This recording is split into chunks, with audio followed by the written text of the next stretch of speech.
E a vida continua, capítulo 13, tarefas novas. Fundamente sensibilizados com as apreciações ouvidas no templo, Evelina e Ernesto solicitaram admissão à caravana socorrista que o irmão Cláudio presidia em visita semanal à região dos companheiros perturbados e sofredores. Aquele mesmo amigo do Instituto de Ciências do Espírito atendeu-lhes o pedido com simpatia e benevolência. E, mais alguns dias passados, vamos encontrar os dois amigos integrando o operoso conjunto de serviço que passava, então, ao número de 8 pessoas, 5 homens e 3 mulheres, entre as quais se achava a irmã Celusa Tamburini. Na peregrinação de fraternidade, a equipe descia na direção de vale extensíssimo, destinando-se especialmente naquele dia ao culto do Evangelho no lar de Ambrósio e Priscila, casal que desempenhava o encargo de guardiães dentre os muitos sediados na fronteira que assinala os pontos iniciais da zona conflagrada pelas projeções mentais dos irmãos em desequilíbrio. Tão logo se lhe descortinou mais ampla faixa de paisagem, Ernesto e Evelina não conseguiam sopitar as expressões de assombro. Densa névoa, a patentear-se por diversas tonalidades de cinza, barrava a província em toda a linha divisória. Pela primeira vez, enxergaram nos céus máquinas voadoras que se dirigiam da cidade para o território sombrio, semelhantes a grandes borboletas silenciosas refletindo o sol que lhes punha à mostra as asas, como que estruturadas em pedaços de arco-íris. Fantini desfechou para logo uma indagação a que Cláudio respondeu, satisfeito. São aparelhos volantes em que viajam comissões de trabalho em tarefas de identificação e assistência. A região é tão grande assim? Imagine um deserto planetário com muitas sesmarias de área marginadas por cidades ordeiras e prósperas e terá a exata noção do que nos ocorre aqui. E esses viajantes, através do ar, desencarnados como estão, acaso não lograriam seguir adiante sem esses engenhos, usando o poder de volitação que lhes é próprio? O chefe sorriu e ponderou. Tudo na vida se rege por leis. Um pássaro terrestre possui asas e foge do campo incendiado por não suportar-lhe a cortina de fumo. Um bombeiro, a fim de penetrar numa casa invadida de fogo, veste roupa defensiva. E aditou, achamo-nos à frente de perigosa extensão de espaço, habitada por milhares de criaturas rebeldes que constroem, à custa dos próprios pensamentos em desvario, o ambiente desolado que se nos impõe à vista.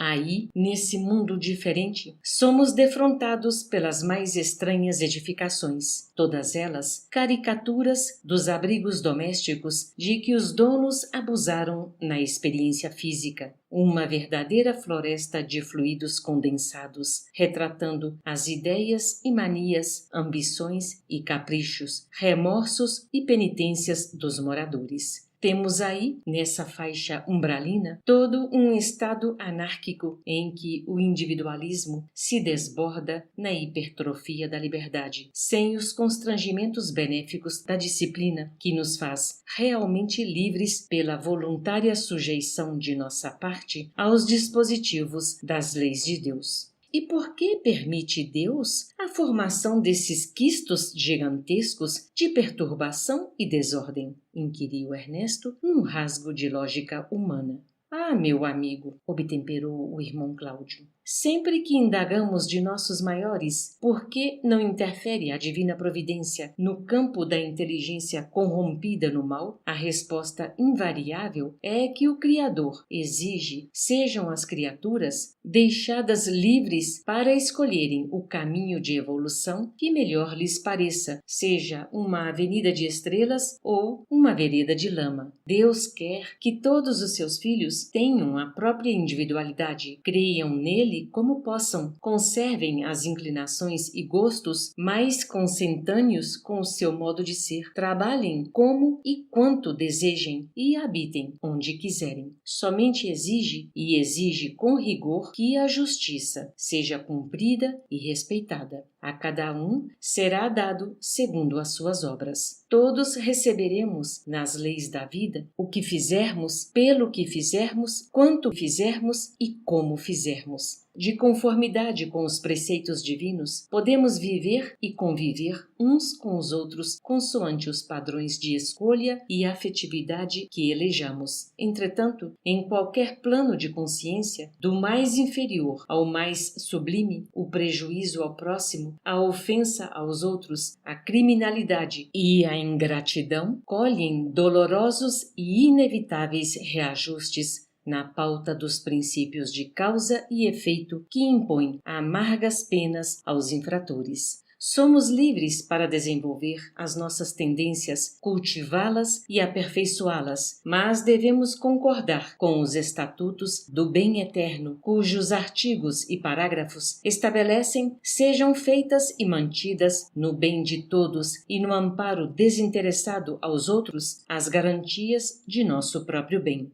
Atingindo a orla escura da esquisita povoação que começava aqui e além, surgiam criaturas andrajosas e aliadas. Não se pode afirmar fossem criaturas análogas aos mendigos de alguma praça terrena em penúria. Esse ou aquele habitante do imenso arrabalde davam a ideia de pessoas que o orgulho ou a indiferença tornavam espiritualmente distantes. De par com esse gênero de transeuntes, outros apareciam entremostrando ironia e desprezo na mímica escarnecedora com que apontavam os viajantes ou a estes se dirigiam. Quase todos exibiam roupas estranhas, cada qual obedecendo às condições e dignidades a que supunham pertencer.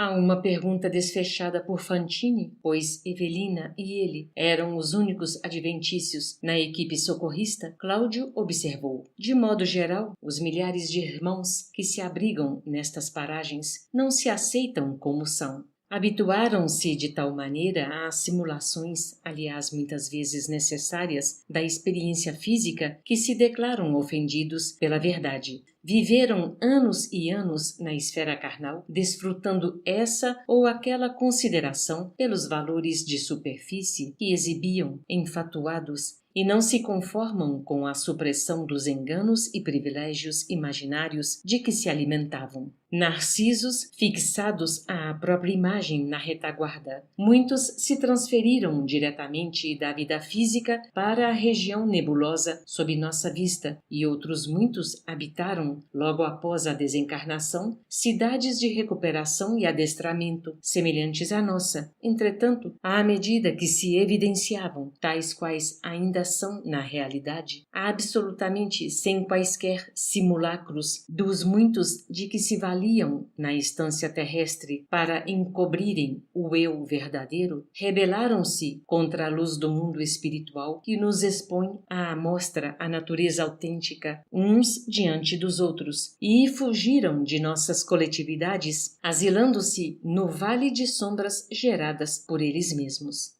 Aí, na penumbra criada pela força mental que lhes é própria, com o objetivo de se esconderem, dão pasto em maior ou menor grau às manifestações da paranoia a que todos se afeiçoam, entregando-se igualmente, em muitos casos, a lastimáveis paixões que procuram debalde saciar até as raias da loucura.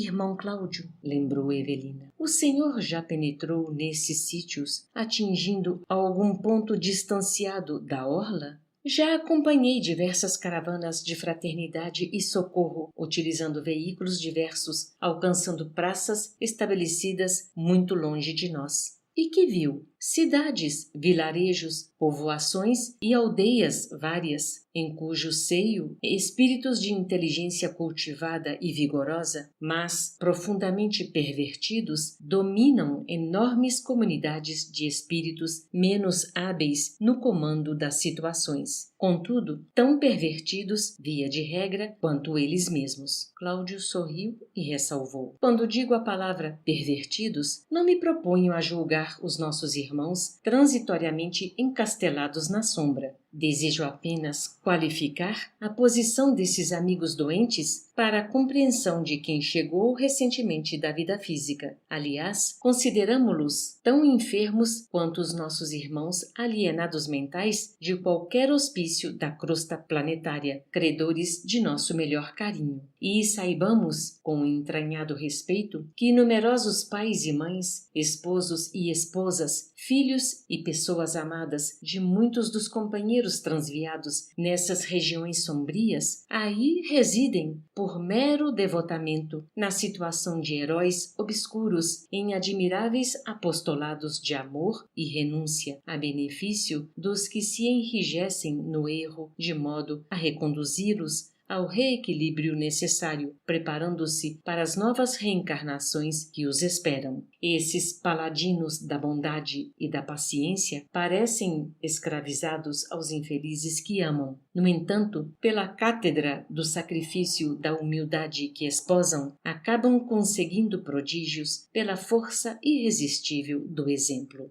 E a casa singela de Ambrósio já se debuxava à distância, quando Fantine, como quem não desejava perder o fio dos raciocínios em andamento, inquiriu ainda: Irmão Cláudio, são geralmente muitos os que são resgatados pela dedicação afetiva daqueles os que tutelam nestes lugares? Sem dúvida, todos os dias chegam às nossas casas de reajuste pequenos ou grandes magotes dos que aspiram a renovar-se. E permanecem na cidade indefinidamente? Isso não. Com poucas variantes, demoram-se conosco apenas o tempo preciso ao exame da nova reencarnação, em que regressam aos disfarces da carne, sem os quais, segundo acreditam, não conseguem seguir à frente nas veredas da regeneração. Entre o cansaço da erraticidade nas sombras da mente e o terror da luz espiritual que confessam não suportar sem longa preparação, suplicam o socorro da providência divina, e a divina providência lhes permite a nova internação na armadura física, na qual se reocultam, lutando pela própria corrigenda e pelo burilamento próprio, encobertos transitoriamente no engenho carnal que, pouco a pouco, se desgasta, pondo de novo à amostra o bem ou o mal que fizeram a si mesmos no período da encarnação.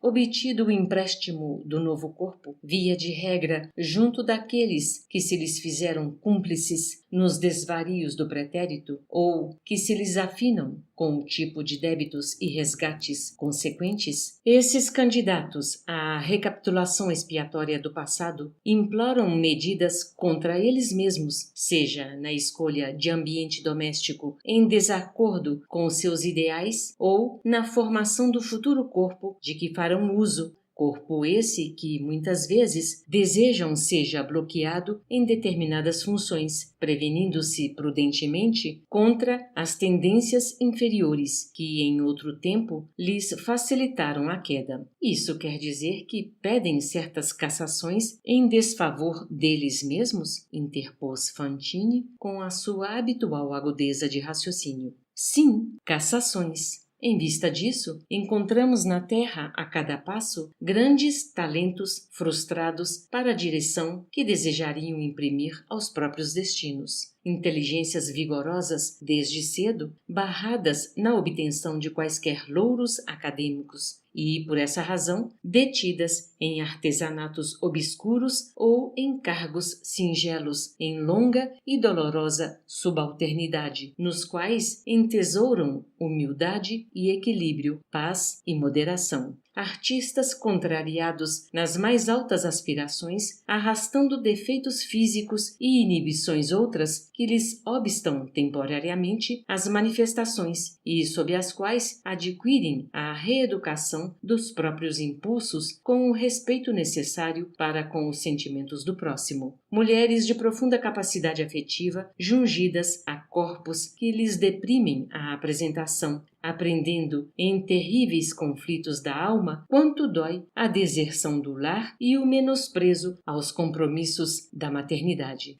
homens hábeis e enérgicos, carregando frustrações insidiosas e ocultas que lhes proíbem a euforia orgânica no estágio físico, de modo a edificarem o espírito de entendimento e caridade no âmago de si próprios. A palestra admirável, que valera por uma aula inesquecível no ânimo dos ouvintes, foi repentinamente interrompida pelo abraço de Ambrósio e Priscila, que aguardavam os peregrinos fora das portas. Saudações, bênçãos, votos, alegrias. O serviço religioso no lar se revestiu das características do Evangelho em casa, nos domicílios cristãos da terra. Havia, porém, ali, naquela tenda simples, valioso trabalho de extensão do apoio espiritual aos amigos sofredores da vizinhança. 22 entidades, das quais 20 mulheres e 2 homens, tinham vindo do grande nevoeiro próximo, a fim de ouvirem a palavra do irmão Cláudio, entremostrando anseios de tranquilidade e transformação.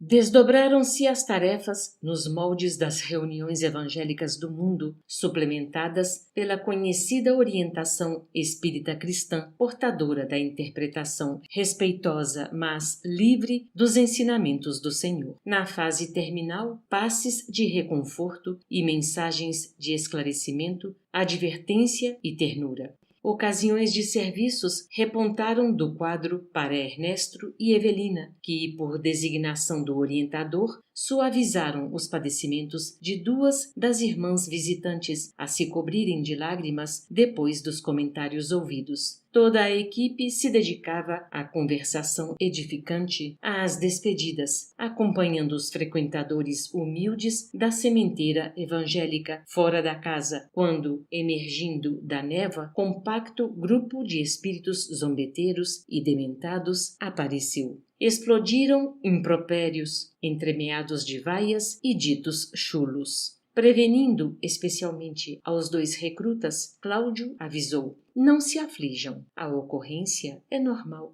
Patifes, sumam daqui! Rugiu um dos atacantes de vozeirão descomunal. Não queremos sermões, nem encomendamos conselhos. Abre nota. Compreendemos a inconveniência das citações pejorativas. Entretanto, embora esmaecidas, acreditamos que as reações dos companheiros menos felizes, internados em regiões hospitalares ou purgatoriais, devem comparecer no presente relato, de modo a não fugirmos do encontro com a verdade. Nota do autor espiritual. Fecha a nota. Amainando a saraivada de insultos, Cláudio tomou a palavra e falou alto, sem alterar-se. Irmãos, para aqueles de vós que desejais vida nova com Jesus, somos companheiros mais íntimos de agora. Vinde à verdadeira libertação. Unamo-nos em Cristo. Hipócritas! Reagiu a mesma voz troante, seguida pelas gargalhadas irônicas de muitos. Nada temos com Jesus. Mascarados, vocês todos são iguais a nós, vestidos na capa de santarões. Nós é que podemos chamar vocês para a liberdade. Larguem as asas de barro, anjos cotós, cães enfeitados. Vocês são tão humanos quanto nós mesmos. Se são corajosos, deixem de ser burros velhos no freio da disciplina e venham ser livres como nós. Dito isso, a malta avançou sobre o grupo fraterno, mas Cláudio, evidentemente em oração, ergueu a destra e um fio de luz cortou o pequeno espaço que isolava os agressores. A chusma de infelizes estacou, aterrada. Alguns deles caíram no solo, como que traumatizados por força incoercível. Outros resistiram, vomitando injúrias, ao passo que outros ainda fugiam em disparada. Todavia, dentre aqueles que se mantinham de pé, um deles, muito jovem, bradou com acento inesquecível: Evelina! Evelina! É você aqui? Oh, estou vivo! Estamos vivos! Quero Jesus! Jesus!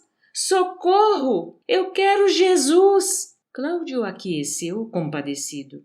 Vinde! O moço arrancou-se da quadrilha, seguiu na direção que Cláudio lhe indicava e, em poucos momentos, a senhora Serpa Trêmula e consternada, tinha diante de si Túlio Mancini, aquele mesmo rapaz a quem amara noutro tempo e que, segundo estava convencida, havia descambado nas trevas do suicídio por sua causa.